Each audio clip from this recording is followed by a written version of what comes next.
भारत के भगोड़े जाकिर नायक पर पाकिस्तान में भद पिट गई।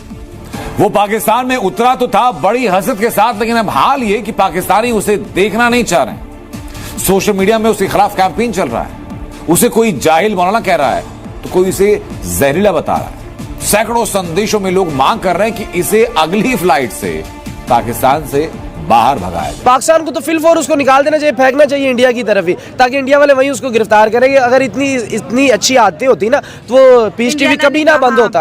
हाँ। ठीक है, उनको भी पता है, बड़ी अच्छी फैन फॉलोइंग थी, सारी का बेड़ा गर्क कर लिया और ये पाकिस्तान में आगे हरकतें कर रहा है। उनकी ये झुंझलाहट दिन ब दिन बढ़ती जा रही है। ये जितने दिन पाकिस्तान में मजीद रुकेंगे और भी एक्सपोज होते चले जाएंगे। पाकिस्तान की तरफ से तो अब उनको बड़ा अच्छा जवाब दिया जा रहा है, चाहे वो पाकिस्तान के मौलवी हो, चाहे वो पाकिस्तान के बच्चे हो, चाहे वो पाकिस्तान के जवान हो।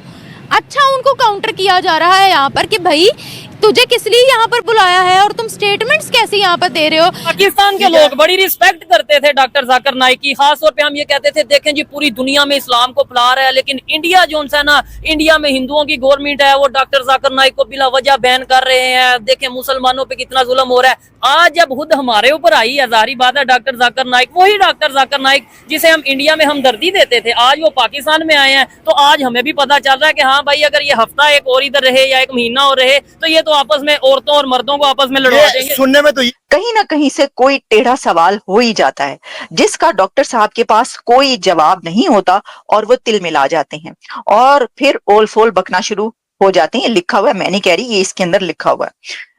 बक रहा हूं जुनू में क्या क्या कुछ ना समझे खुदा करे कोई। अवाम ने इतना काउंटर किया, इतने उनको हेट मिली है। ठीक है, उनको भी पता है, बड़ी अच्छी फैन फॉलोइंग थी, सारी का बेड़ा गर्क कर लिया और ये पाकिस्तान में आगे हरकतें कर रहा है। यूनिवर्सिटीज में जाके, यानी कि अब जो लड़कियां सुन रही है उसको, कवारी लड़कियां जो सुन रही है, जिस यूनिवर्सिटी में या जहां पे भी चलेंगे, वो क्या पैगाम दे रहा है जी। आप मतलब कवारी लड़कियां जो भी हैं वो सारी अब पब्लिक की वो हो गई है। इसकी पुरजोर मजम्मत करनी चाहिए और फिलफौर इसको निकाल देना चाहिए। पहले तो बड़ा लड़कियों ने निकले थे, अब तो मैं अब लड़कियों को कहता हूँ जैसे आप निकले थे ना, मेरा जिसम मेरी मर्जी, वो तो निहायत गंदा लफ्ज था, हम उसके खिलाफ थे। अब आप जाकिर नाइक के खिलाफ निकले, उसको बोले इसको बाहर निकाले, इस बेगैरत इंसान को, इसको शर्म नहीं आई इसको ये बात करते हुए। आप मुल्ले की बात सुन के उसको इस्लाम के ऊपर मत लगाएं। नहीं तो फिर वो किधर से सुने? देखिए हमारे तो मौलाना हजरात नहीं हमें बताने। और भाई मौलाना को तो हम नहीं मानते। अच्छा, आपने क्यों मानना है? आप मौलाना को नहीं मानते, फतवा फिर आपके लिए रेडी है। लगाएं जी, फतवा लगाएं।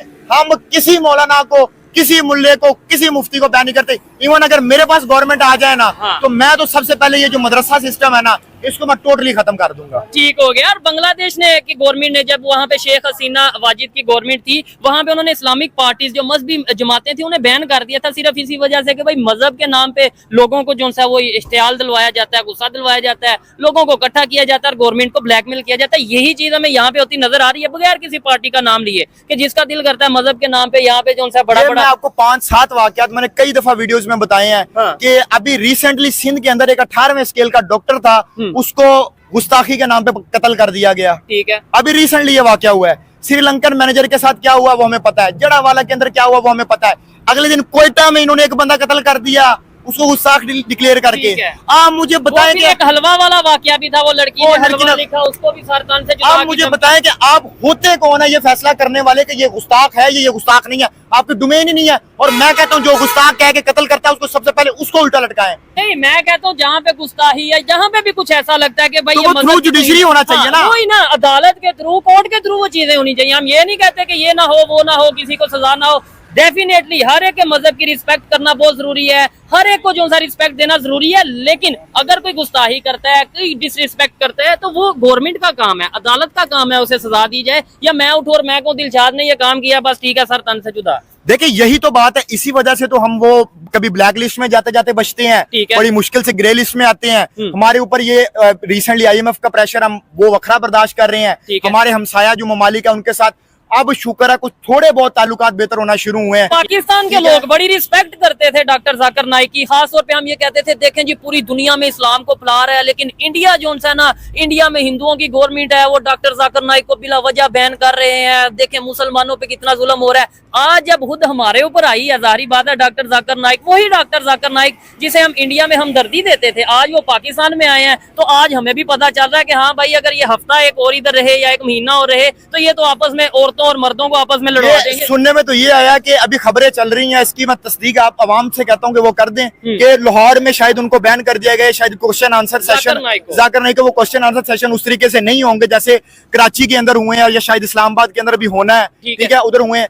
देखिए पाकिस्तान में इस टाइम 52% खवातीन मौजूद है, ठीक है, खवातीन हमारी मर्दों की निस्बत ज्यादा और उनकी नुमाइंदगी भी ज्यादा है। और अगर हम इस तरह खवातीन के बारे में इस तरह की स्टेटमेंट्स देंगे तो मेरा नहीं ख्याल कि हम इखलाकी तौर पे या इकोनॉमिकली या किसी भी तरीके से हम आगे जा पाएंगे। पाकिस्तान की तरफ से तो अब उनको बड़ा अच्छा जवाब दिया जा रहा है, चाहे वो पाकिस्तान के मौलवी हो, चाहे वो पाकिस्तान के बच्चे हो, चाहे वो पाकिस्तान के जवान हो।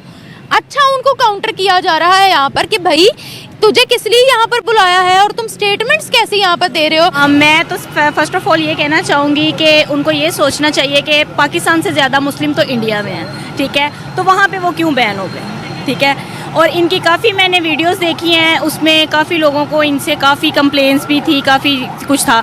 अगर आए दिन कोई ना कोई हंगामा, कोई ना कोई इस तरह की चीज़ें बर्पा कर रहे हैं, तो कभी रोड ब्लॉक हो रहे हैं, कभी कुछ हो रहा है, इससे हम कारोबार के जो जितने भी लोग हैं ना इतना डिस्टर्ब हो जाते हैं ना। हम लोग घर से मेहनत करने के लिए निकलते हैं, लेकिन ये लोग ये नहीं सोचते कि कितना हम लोग डिस्टर्ब करते हैं। आए दिन रोड ब्लॉक और लोग ये परेशान हो जाते इस चीज़ से कि हम यहाँ से गुजरे। वो जिन्होंने थोड़े से रेंट में घर जाना होता है वो इतना लॉन्ग वो रोड चुन के, तो वो बाद में बड़ा डिस्टर्ब होते हैं। तो इन लोगों को ये सोचना चाहिए कि अगर आप पाकिस्तान में आए हो आपको इतनी हाँ जी, और यहाँ और भी हैं, देखे उनकी हेल्प करनी चाहिए जो कि यहाँ बेचारे एक वक्त की रोटी के लिए भी तरस रहे हैं। तो इन लोगों की मदद 50% काफ़ी है, मेरे लिए तो उनके लिए काफ़ी नहीं थी ना। फिर आवाम ने इतना क्रिटिसाइज किया है ना, इतना क्रिटिसाइज किया कि उनसे बर्दाश्त नहीं हुआ, उन्होंने अपनी स्टेटमेंट ही बदल दी। भाई क्या कहेंगी, ये बार बार स्टेटमेंट्स बदलना, पूरी दुनिया में उनको जाना जाता है, वो क्या कर रहे हैं इधर आकर। हमारा तो ये मानना है कि अगर आप प्यार बढ़ाना चाह रहे हो ना तो किसी और तरीके से, ये डिस्काउंट मांगना या ये चीज़ें करना या इस चीज़ों से नहीं होता, ठीक है। आप लोग अगर मतलब कि मेरे कहने का मतलब ये है कि देखें ये आवाम भी इतनी ज़्यादा रिच तो नहीं है, ठीक है। मुल्क में हालात इतने ख़राब हुए पड़े हैं, बिजली के बिल और इतनी चीज़ें,